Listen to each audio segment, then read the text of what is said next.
Hey guys, so today I wanted to talk about the nature of expressing emotions and when we get kind of clogged up and we feel like we're out of touch with ourselves or our emotions and we get numb and we can't feel anything, and how that happens, and how to also return to feeling like yourself and feeling really light and easy in your body.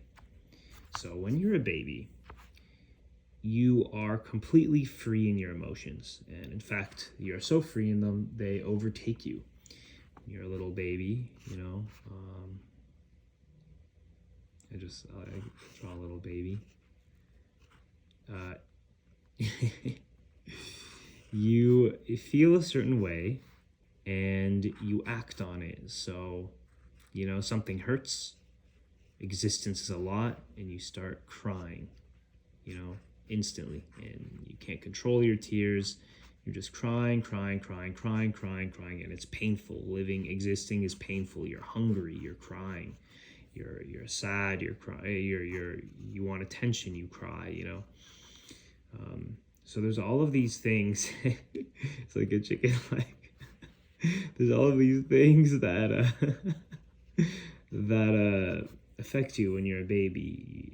You don't get your favorite toy, you have a tantrum, and this anger overwhelms you, and you're yelling, and your parents tell you, hey, stop crying. You can't do it as a baby. As a baby, even if you would understand not to do something, it's very, very hard not to do it. You're very, very, very open and in tune with your emotions, and you're very, very, very sensitive.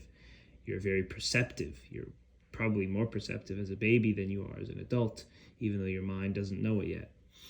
And so when you're a baby, let's say these are your feelings. It's like a ball of emotion and light and whatever. These are your feelings about things.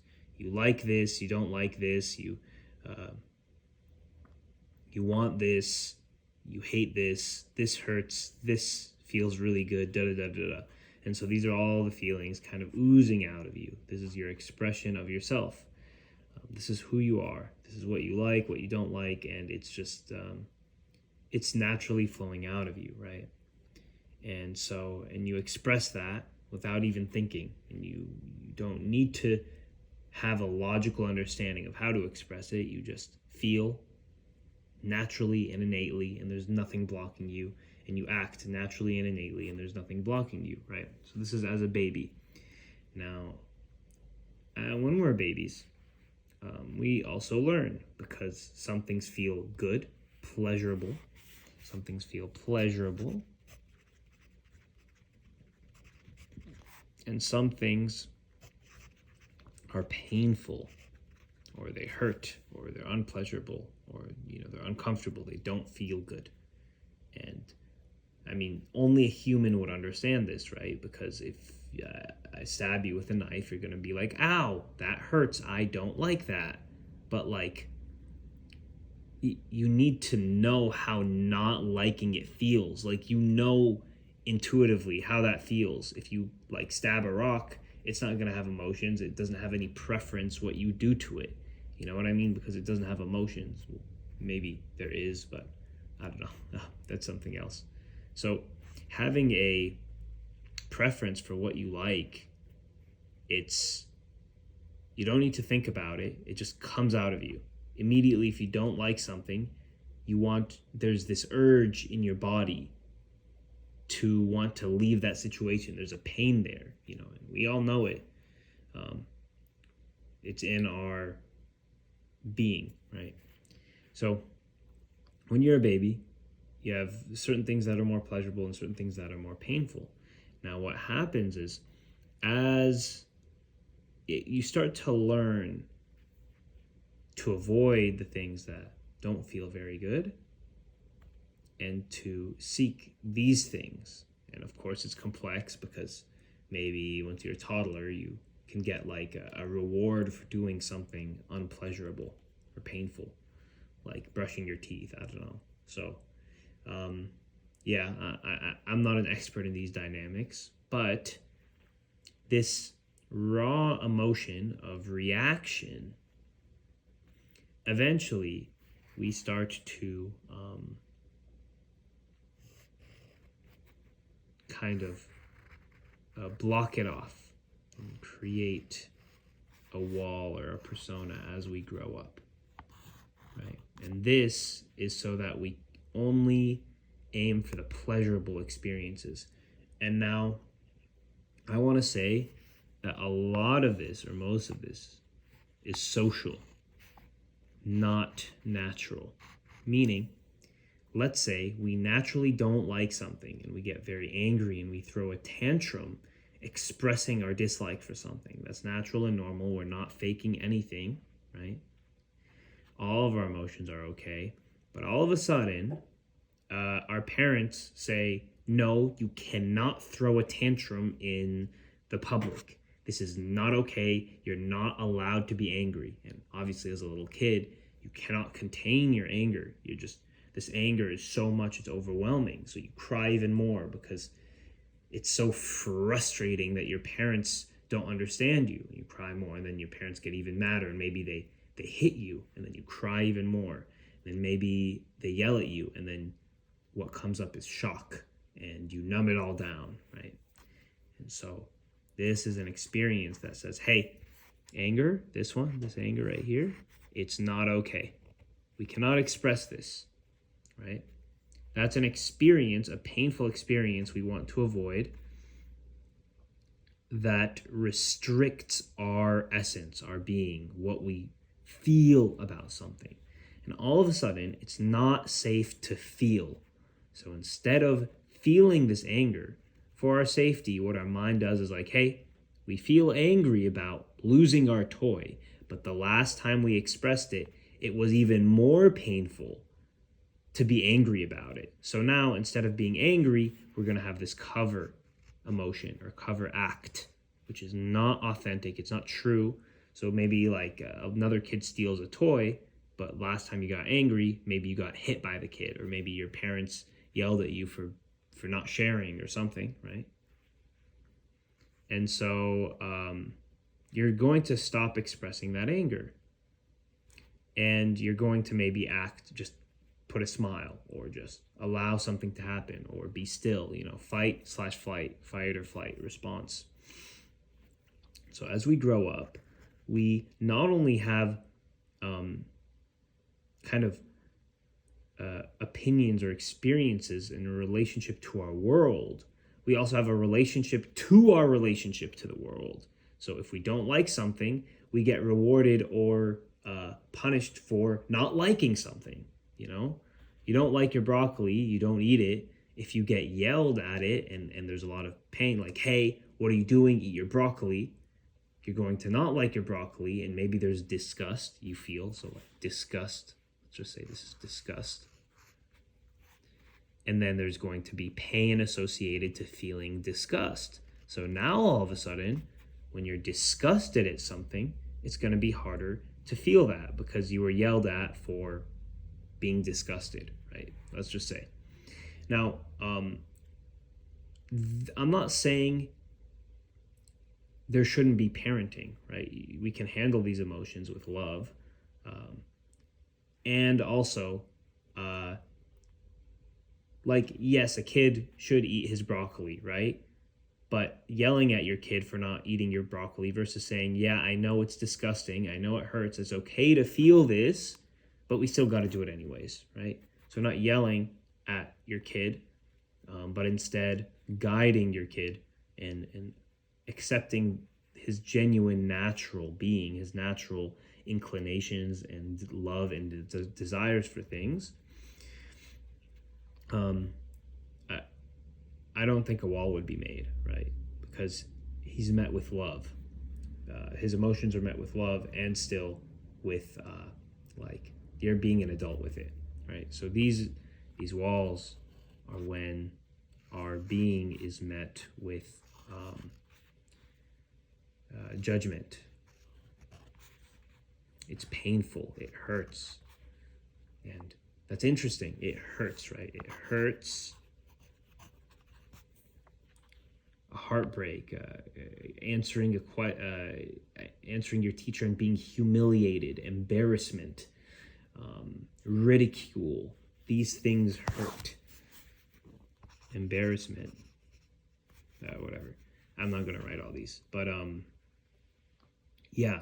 So not only is there physical pain, not only is there physical pain, getting stabbed or tripping or falling, there is emotional pain.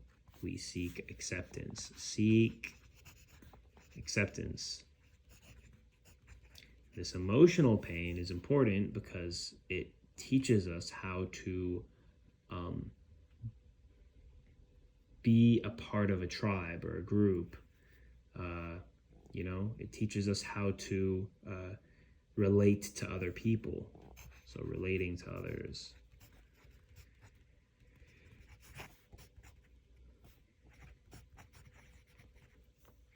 So this is not bad to seek acceptance, right? This is a part of our protective mechanism to keep ourselves safe. In the past, let's say we'd be angry and our parents would teach us that's not okay. Maybe in the hierarchy in a tribe, you would be angry and you would get killed, right? So, and also you're a baby and you're a toddler. So maybe as an adult, you can be angry and control your anger, but as a toddler, you're learning how to do that. And so there's a very good reason for this. But what happens is, so as we grow up, we are faced with different relationships to ourselves. We seek praise and love and acceptance and gratitude and appreciation. And if we don't get that, it's going to hurt as well. These are our needs. There's been studies where if babies are not met with human contact as they're growing up, they just die, right? I think there was a study where I think this was in the past, so it was a lot less ethical, but there were 10 babies that were fed just with robots and 10 babies that were fed with humans, and they were all fed the same time.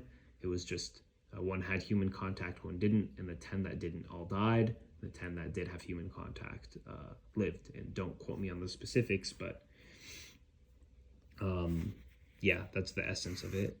And so anyways, so as we get older and as we're met with non-acceptance, we grow this persona or this wall to our being, to how we actually feel and how we think we should feel and how we think we should act. And as we grow up, this is trauma, right? It leaves an impact on our emotional soul or on our state of being every single time we get hurt. If we don't heal that with love, it'll stay. And that's what trauma is. We don't accept these things. We learn, okay, my being is not enough, right? Or it's not okay in this way or that way.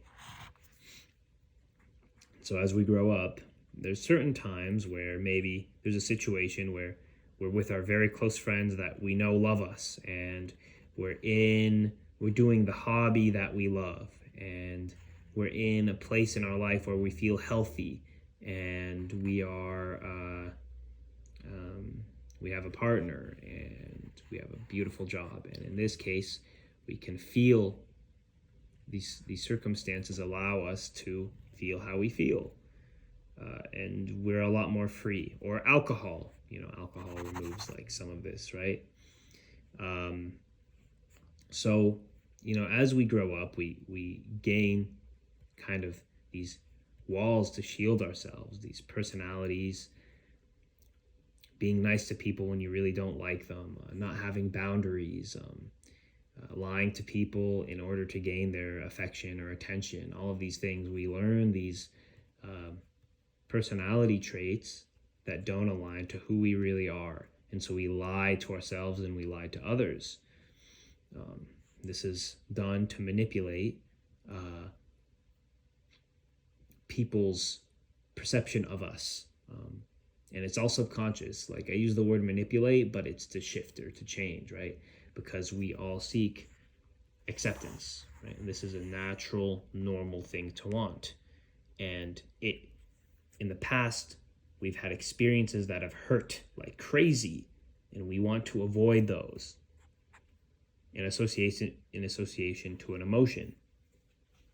And so this is why we build this elaborate persona, maybe called the ego, right? To protect us from the pain we have once felt and we have stored.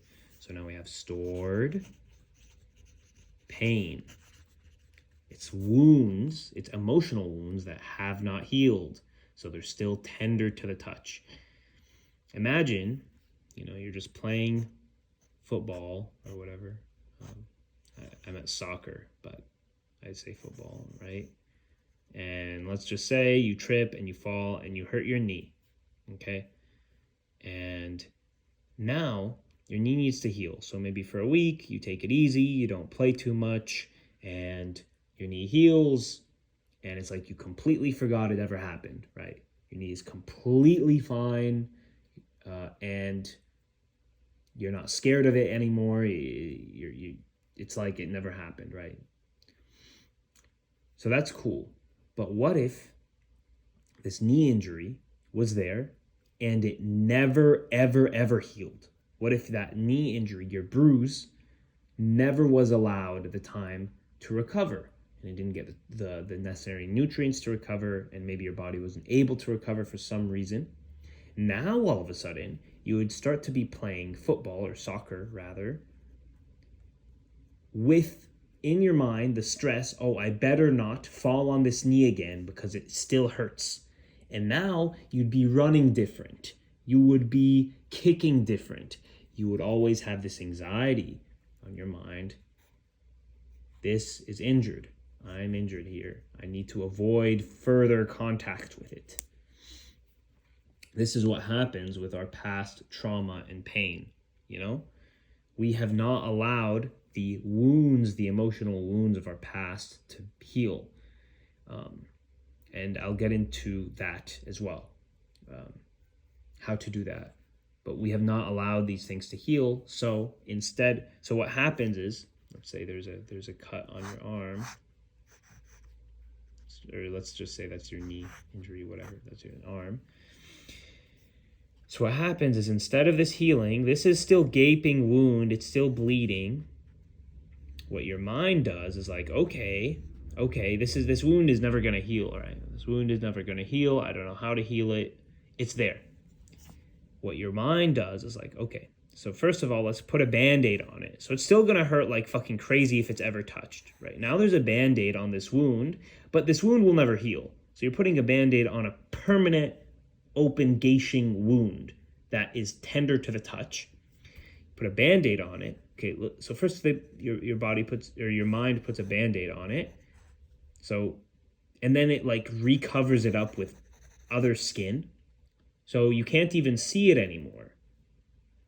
And now on top of that, it creates a whole new routine personality to never let this wound get touched ever again, right? It's painful to the touch, but it looks invisible because it's already covered it up. But maybe there's dirt in this wound, and there's, there's chemicals or whatever, and it can never heal unless the Band-Aid comes off. It's exposed to oxygen, it's exposed to the light. It hurts again, and then it can heal. So that's how we heal, emotionally at least. But what this is, it's like, okay, there's a wound right here. There's a wound right here.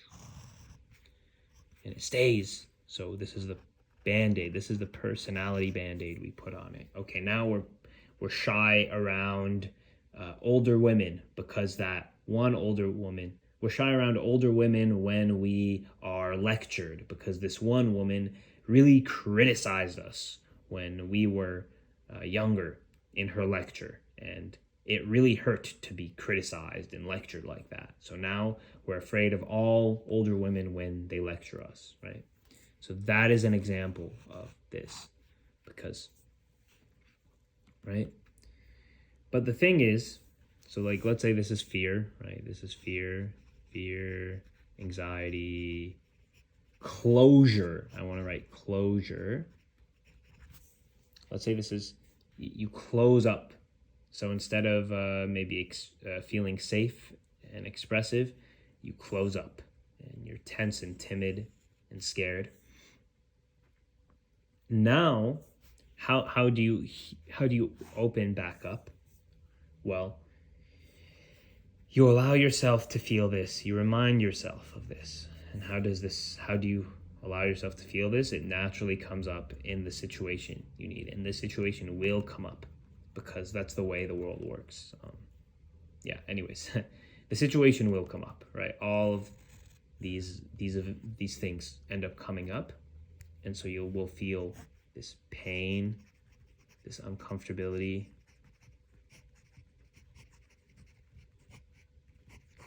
right? And it won't relate to the moment. There will be an older woman that's very loving, but you'll still feel this anxiety to close up around her. Why is that? Because we have something that hurt us in the past, and we put it on the present moment. So we feel this in the present moment now, but it is not based on reality. It's not based on the present moment. It's based on the past moment, right? Got hurt in the past, and now we think to protect ourselves from getting hurt there again, we wall up because this hurts so much.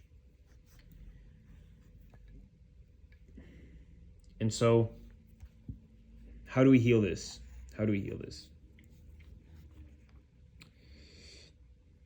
We allow ourselves to feel. So why did this pain stay there in the first place? We closed up before we let it heal.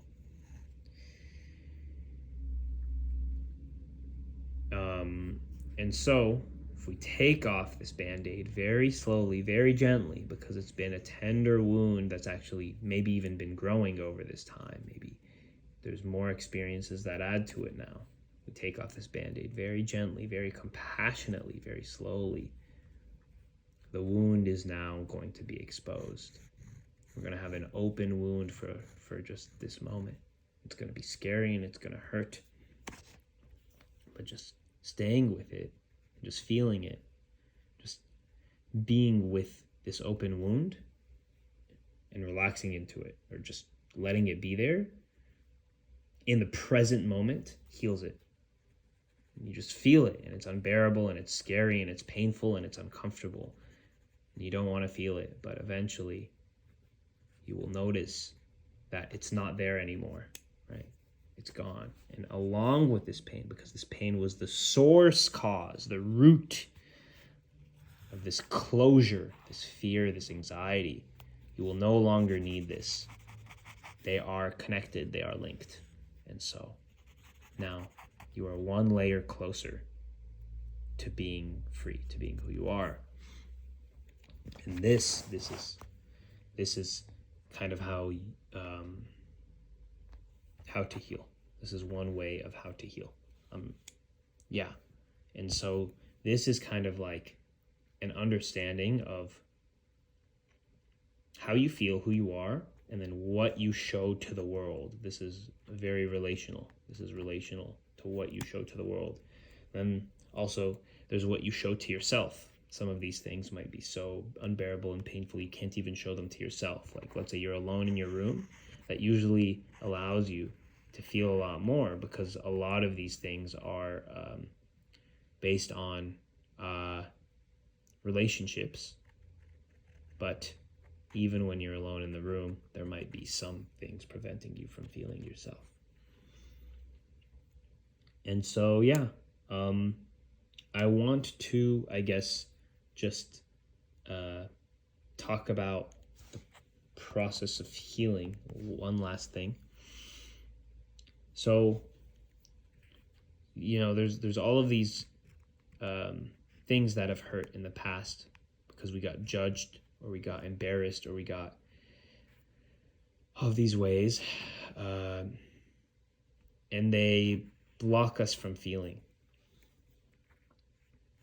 or we stop ourselves from allowing ourselves to feel that. And yeah, that's what creates your personality in terms of, or at least the ego. Your personality is different. Your personality is based on your experiences and the way you perceive the world, I think. But if there's scientific terms for that, don't quote me on that. But yeah. And when you are acting in this way, you can very, very well tell when you are in your defense, because when you're here, it feels really light, free, flowing a lot of the time. And when you're here, there's a lot of conflict and a lot of there's a lot of closure. You don't feel the best. Maybe you don't feel happy. You don't feel safe. It feels like something is off, and there's not a relaxation. It's very hard to relax when you're here. And that doesn't mean you can't still access this, your wisdom, your knowledge, your true self. There's many times where you can feel incredibly conflicted, but still be in touch with your higher self and your wisdom. But a lot of the time, yeah. And so, yeah, anyways, that's, I guess, all I wanted to say. I wanted to share that. If you guys have any questions, please write them in the comments. I tried to capture everything I could. And yeah, I hope you guys have a good day. Peace.